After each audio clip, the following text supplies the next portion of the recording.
Well, Vernon was teasing me about this next item because it's about cycling. And we're talking about cycle lanes. And is there one near you? And does it cause a lot of arguments? And my role here, of course, is as the scrupulously neutral chair of the discussion, which is fine with me because we got somebody on each side. During COVID, there was something of a bike boom. Heightened anxiety over public transport and a surge in exercise meant that more and more of us wanted to ride around on two wheels. Suppliers and manufacturers struggled to keep up with the demand for bikes, and at the same time, many cities all around the UK rushed to put down temporary cycle lanes to help people commute without having to pack onto trains and buses. So here we are a few years on from COVID, and some of those cycle lanes were ripped out, others have been made permanent. But on both sides of the argument, it's fair to say that feelings run high. For some, it's obvious we've got to support greener ways of getting around, and cycle lanes offer essential protection for vulnerable road users who are trying to save the planet. For others, it's the opposite. Cycle lanes take up space that could be used for cars. Because cars don't have the space they need, they get in jams and then they pollute even more. So which side are you on? vine@bbc.co.uk is the email address. Please include your phone number so we can call you back. You can text us 88291. We're joined by the distinguished actor Nigel Havers, who actually used to work on this show back in the day, before I presented it with Jimmy Young, who is upset about what he calls poorly designed cycle lanes, which he says have led to gridlock. On the other side is Laura Laker, whose book is just out, called Potholes and Pavements, a Bumpy Ride on Britain's national cycle network. And Laura has basically been round the whole thing, celebrating cycle paths.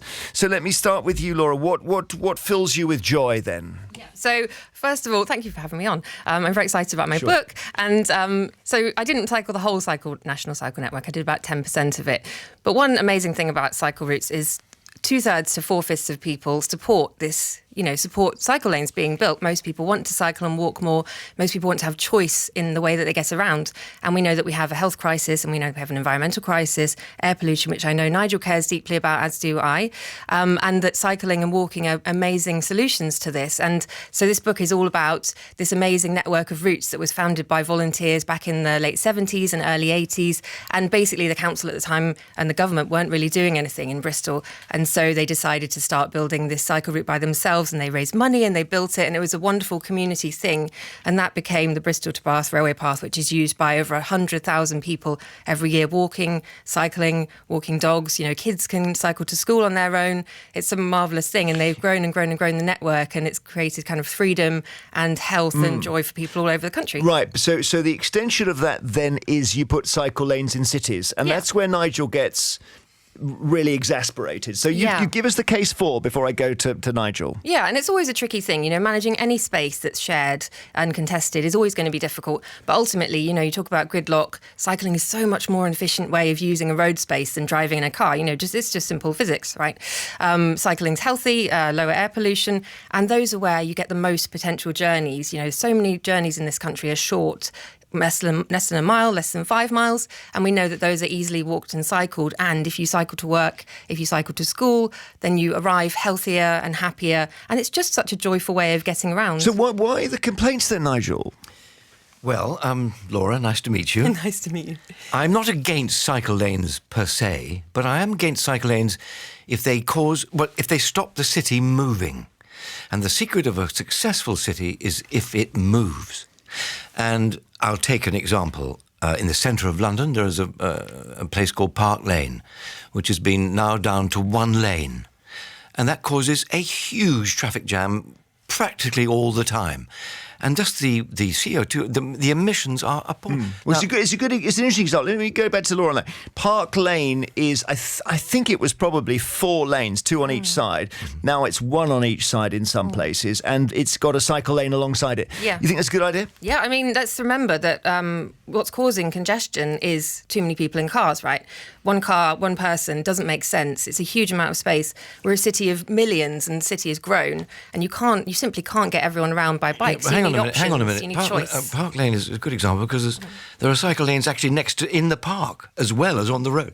So they're very inconvenient, and they've got bumps in them, and it's kind of a shared space. I mean, I'm afraid. No, there's a dedicated cycle lane just almost parallel to the cycle lane that's on Park Lane. But I think the Park Lane. Okay, this is interesting, although it's very London and specific, well, it is specific. But in the end, they've decided. The Mayor of London has said we're going to put a proper cycle lane in there, which isn't in the park because you don't have cyclists and walkers interacting. Well, he But did that for COVID. He said you don't like it. He did it for COVID. I'm doing this for COVID. Yeah, While COVID, but he hasn't taken it back. But the example of this lane goes throughout the country, doesn't it? Which is that in the end, I'm guessing, Nigel, you're in a jam alongside it, and you look and you think, I wouldn't be in a jam if it wasn't for that lane. Is that right? It is. I don't actually drive London. I have a motorbike and I get around that way. I never drive a car in London, but I see the frustration and I see the traffic jams, and I just wish, the worst thing is cars in a traffic jam. That's the worst emissions you can have. Is that right, Laura, that if you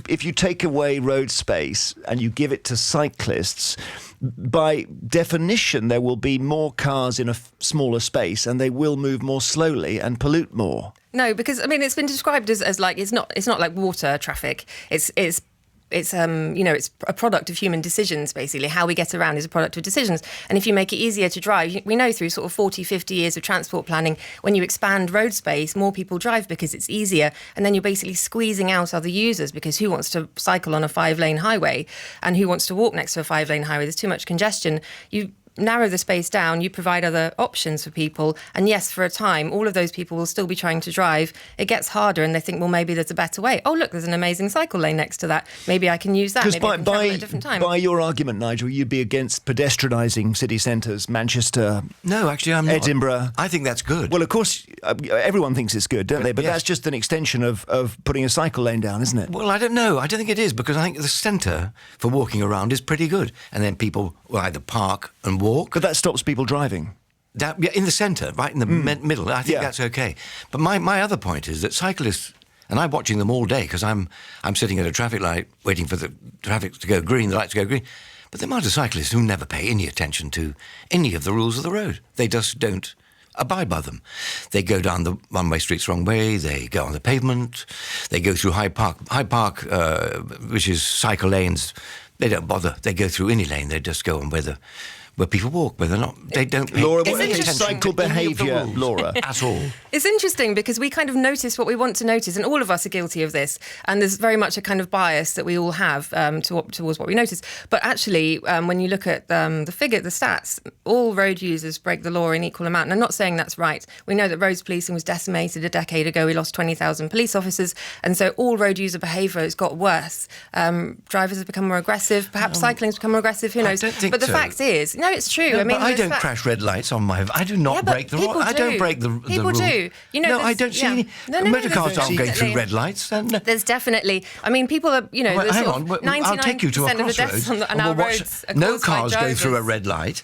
Every cyclist does. Yeah, no, that's not true. I mean, it depends where you go, I guess, but definitely people break the law in their cars. There's mobile phone use. We know that's lethal. It's as bad as drink driving, even driving hands-free. And there's so many hazards. And the fact is, it kind of depends on what you're I don't know using. what planet you're on, Pedestrians kind of break. No. This is you'll come and stats. stand on a crossroads There's a 2017 every single cyclist going through study the red of light. 17,500 people, all road users, and all of them admitted to breaking the law in equal measure. The difference is when you're in a vehicle, you've got the potential to kill and maim, and that's why we have 1,700 deaths in this country every single Laura, year. Hang on. And 20,000 serious injuries that people I have have to live not with for the seen rest of their lives. a car go through a red light in London for years. I know, but because you haven't seen it doesn't mean it doesn't exist. This is the but thing, this kind of I'm bias doing- that we all have. So you think cars go through red lights Yeah. just as much as cyclists? Yeah. I mean, drivers, That's it's not impossible. cars, it's drivers. It's the person behind the wheel, it's not the vehicle.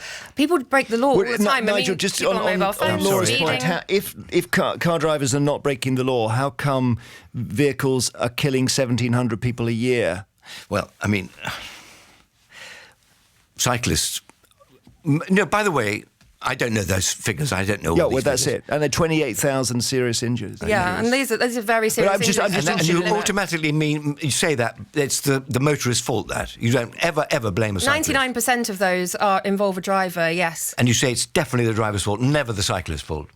Well, the thing is, if you're driving a ton and a half, You know 2 that tons for a of fact, metal, you. and you hit someone... Yeah, but if the cyclist just swerves in front of you, So you're going to blame the motorists for that? Well, if you think about the kind of rationale... How do you know that the cyclists have never done anything wrong? Oh, no, I'm not saying that. Nobody's saying that, Nigel. So you can't... Those figures just don't stack up. Well, they're police figures. They're come after an investigation. But you don't know whether it's the driver's fault or the cyclist's fault. So you can't automatically blame the motorist. Well, a lot of these are driver, deaths. A lot of them are driver and pedestrian deaths. I did a study a couple of years ago about pedestrian deaths on pavements. Did you know that 40 people are killed by drivers on pavements every year? You can come up with all the figures you like. Yeah, because these are facts, Nigel.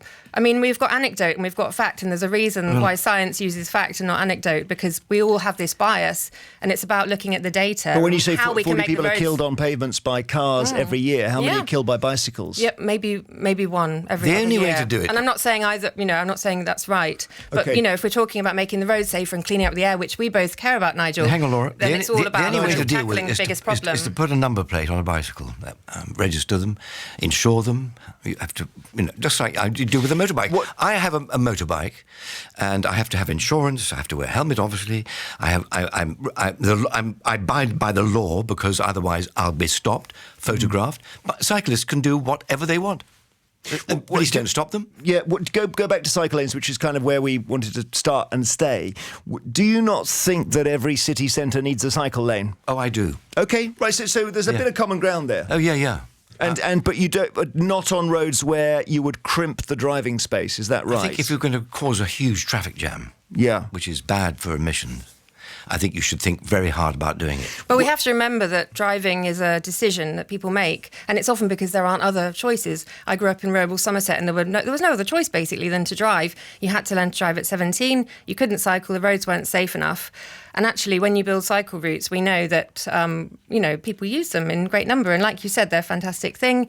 And people use them, and it enables more people to use them as well. There's a little bit more to cycling now, because there are electric bicycles now that go at up to 30 miles an hour. Well, that is a weird... I mean, listen, we'll all probably agree on that. I'm amazed when I get overtaken by somebody on what is basically a battery-powered motorbike. Exactly. It's a moped, And no license, no insurance. Indeed. No tax on the pavement. I think it's hard to land that on people who pedal around on normal bicycles. I got here on my e-bike, on my big pink e-bike that's on the front of my book. But that's limited to 15 miles an hour, 15 and a half miles an hour. It's got good brakes. So why do we have this conflict, do you think, Nigel, where drivers are angry with cyclists and cyclists seem to be angry with drivers? How does that happen? If I just took you into Trafalgar Square for a morning, you'd just see the mayhem that's going on because cyclists don't obey the rules. Yeah, it's interesting because this study that looked at road user behaviour, there were different reasons for breaking the law. So drivers tended to break the law but to save time, and cyclists tended to break the law to save themselves, their safety. And I know that I've cycled through Trafalgar Square a number of times, and it's very, very frightening, and you kind of just want to get away from it. I don't drop the lights. You kind of want to get away from the frightening if you obeyed the law. Traffic. When the traffic lights go green, you go. You'll be fine. Yeah, but it's when you crash the red light that you're going to be in a little bit of trouble. That's not actually. Why don't we? I tell you what, let's play some music and keep you both here because it's so fascinating having you both together. So it's Laura Laker, who has written a book called Potholes and Pavements, a bumpy ride on Britain's National Cycle Network, which is a very interesting read about the bits of the cycle network that exist and are very good. Nigel Havers says that too many of these lanes are interrupting people driving in cities. More in a mo. I've had nothing but bad luck since the day I saw the cat at my door. So I came into you, sweet lady, answering your mystical call. Crystal ball on the table, showing the future, the past. Same cat with them evil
Cliff Richard Devil, we're enjoying this discussion so much with Nigel Havers, actor, and Laura Laker, cyclist and author of Potholes and Pavements, that they're still here. And we're going to take, we're going to take a call. Kathy is in Weston-super-Mare. Which side are you on here, Kathy? Well, I'm on the side of cyclists, obviously, and in Clevedon, which is a beautiful seaside town up here in North Somerset. Oh, I know it, actually. Yeah, I've been on holiday there. Deep sort of controversy about parking spaces and traffic and whatnot. So they thought, right, we need somewhere safe for cyclists, for pedestrians, and obviously for motorists. And in 2022, they created what I can only describe as a big wavy line going down the middle of a road. And it's really confusing. I'm looking at the picture now on the BBC News website, and you can see it's just this big swiggle, and you think, well, where is the car? Oh, I think I've seen, they've talked about this as... dangerous. Do you know about this one, Laura? This is called the optical illusion cycle lane. Yeah, I know this. I followed this story with great interest because I'm from Somerset, and actually it was going to be part of a 76-mile county-wide route called the Somerset Circle, and so it was a really important part of it. And I think it's such a shame because these urban sections of cycle routes are so important because we know that it's scary for people to share road space with motor vehicles. Absolutely. But I think the kind of wiggly line became a real distraction for people, and I think people really took against it, the design. And I think it's. I was very sad to see the council roll back. I think they've put a one-way cycle lane in, a contraflow cycle lane, and then in the other direction you have to share with traffic. But I think just the way it was done was a bit unfortunate. And there was a lot of anger, was there, Kathy? Yeah, there was a big sort of consultation in brackets, and then sort of it picked up, and all the locals, sort of like a bazaar. Like, well, where are the wavy lines? You know, it is really confusing, and especially trying to be safe and be a cyclist. And if you're not used to the local area, well, crikey, you'd be really stuck. Because I think it just puts unnecessary risk of cyclists. You know, we're all trying to be safe and considerate. Thank you very much indeed. There's an interesting comment here from Dave in Leicestershire. Says it would be nice if cyclists actually use the cycle lanes. They're there for safety. We've got miles of them in my area. I hardly see them used. They use the busy roads instead alongside the cycle paths. Nigel, do you think it should be compulsory for cyclists to use cycle lanes if there is one? I agree with that listener because you'll often see a cycle lane empty and they're darting around in the main road. I think, why are you doing that? There's the cycle lane. Why do they do that? Yeah, Laura? I talk about this in my book, actually, because this is a common misconception about cycling. So historically, we've had all sorts of people designing cycle routes. Sometimes it's just a bit of pavement, and then at every side road you have to give way and slow down. And it becomes quite dangerous because you virtually have to stop, look behind you over your shoulder, and then proceed. And it becomes very slow. And then they're not maintained. There's no maintenance budget quite often for cycle routes. This is a massive problem in this country. And they become full of debris, cracked and rough, and you just get a jolting the whole time, and it actually becomes safer just to stay on the road. Yeah, so we just need better design, and also you need to be linked up. Why is every cyclist I see in a race? Don't ask me. Laura can answer that. I don't know. It's good exercise. Good fun to try and go fast. But I mean, it's about respecting other road users. You've just admitted something there. It's good fun to go fast. Actually, it's quite dangerous to go fast. You're much safer if you stick to the 20 miles an hour limit. I can't go over 20 miles an hour in London, that's for sure. No. And I'm always very careful. But, it's great exercise. I don't think people are going that fast. The slower you go, the more safe you'll be. I know. And I think we should say this to all road users. I think we should say this to drivers as well, because we know that slower speeds save lives. OK, let's talk to Diane in Hereford in Herefordshire. Hi, Diane. Hello there, Jeremy. How are you? I'm fine. Have you got a cycle lane near you that's working or not working? No, it's not working. The council has spent huge amounts of money on cycle lanes to, provide safety for cyclists, which is great. And then time after time after time, you're driving down the road and the cyclists aren't in the cycle lanes or on the cycle paths. And there's a particular stretch by us which is very narrow, used by heavy lorries, and there's bikes on there round the corner that you don't expect because there's a cycle lane. Yeah, so but Laura's mentioned there are people there are cycle lanes that people avoid because they go over driveways, let's say, for example. Is it that? No, these are purpose-built. They're purpose-built next to a busy road. Could we use the argument that the cyclists who are on the road in front of those trucks are doing everyone a service because they're acting as mobile traffic calming units? No, that's rubbish. Okay. That's absolutely rubbish. You come around a corner, if you're in a 40-ton truck, coming round a corner. But the cyclists, obviously, Nigel made the point, they should be registered, they should be taxed, and they should be fined. If there's a cycle path that they can use, they should be on there. Right, OK, thank you. PJ Vanston emails from Swansea and says they're expensive cycle lanes. Lycra louts do not use them because they want to speed. Pedestrians come first, not cyclists. But Neil Sadler in Whitley Bay says there should be more cycling and more cycle lanes and fewer cars on the roads, unless all we care about is getting forever fatter and polluting the world more. Simon in Baslow, Derbyshire says one of the main roads that leads to our village has recently had a brand new cycle lane created. Cost 1.7 million. It's a huge waste of money. The section of road where it was created was very wide and provided ample space and safety for cyclists. Not that I've ever seen anyone cycle into the town on this road. Just, Laura, why is it that people on bicycles don't like to share the space with cars? Because they, in a way, they used to, didn't they? Yeah, I think traffic speeds, sometimes driver aggression, sometimes people aren't that aware of how to overtake cyclists. I don't think the cyclists on that road with the 40-ton trucks would be choosing to cycle on the road if there were a good alternative option. I mean, I don't really know what the kind of situation is on that road, but we do know that when you build cycle routes, you increase the number of, you widen the constituency, basically, of people who can use them. And it's not about Lycra lads, if you want to call them that. It's not about confident men in Lycra and women in Lycra. It's about making it available for people with kids, for older people, for people from diverse backgrounds. I've met this wonderful group in Scotland, in Glasgow, called Women on Wheels, and they basically get women to cycle. They give them encouragement and support and skills, and then they take them out on Glasgow's growing network of cycle routes. And it's such an empowering story, and giving women freedom and cheap transport. And we know that women have lower access to motor vehicles, and so it's really about kind of making it available for everyone. So it's not just this sort of narrow group of fit people, fit men. Go on, Nigel. We haven't talked about one area, which is delivery. We talked about everything here. Delivery cycles. Oh, yeah. Yeah, no, they cross are. about them. Well, they're operate, just purely dangerous.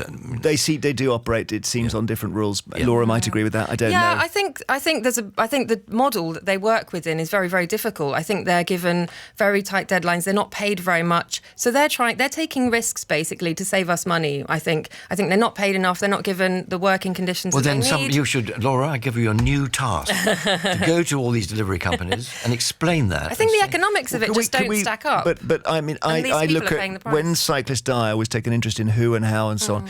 And what I've noticed is that it's often young professional women who die.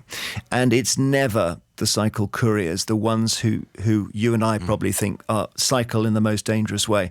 I've never worked it out, but I wonder, and it happened along my commute, I wonder whether it's that they're assiduous about following the rules and then someone else doesn't and they die. There's a strong compulsion to get away from the traffic lights. I mean, it's an uncomfortable topic, but if there isn't infrastructure there for people cycling, then you're really taking a risk. And one of the riskiest places is at junctions. We know that's where most collisions. Just let me finish. And what you want to do when the light goes green is get away as quickly as possible. Well, Laura, you know, so there you are avoid boxes. the left-turning lorry, boxes at the front of a. Yeah, but you know, some people places, encroach on them. But there's never a cyclist in them. And of course, the acceleration because they've gone through a red light. The acceleration rate between a vehicle and a cyclist is very, very different. You different. two should hang out together a bit. I think we should, Nigel. We care about air pollution, both of us. We care about road safety. Let me tell you one thing. Laura, maybe you could help me with this, because I'm a one-man band at the moment. I go around London, anyone sitting in their car, parked up, idling, I tap on the windscreen and say, excuse me, could you switch your engine on? Oh, you'd agree Nigel, on that. we're a kindred spirit. And I do it everywhere. I do That's this really as well. good. I do it everywhere. We'll talk about that another time, because I do. Cars idling is something that really gets me. Thank you both so much. So interesting. Nigel Havers, actor, doesn't like badly designed cycle lanes, like some of them. Laura Laker sort of loves them all. Potholes and Pavements is her book, A Bumpy Ride on Britain's National Cycle Network. It's a great read. I'll write my book too now. Yeah, you can read my book, Nigel. I know you're going away with a copy. Thank you both.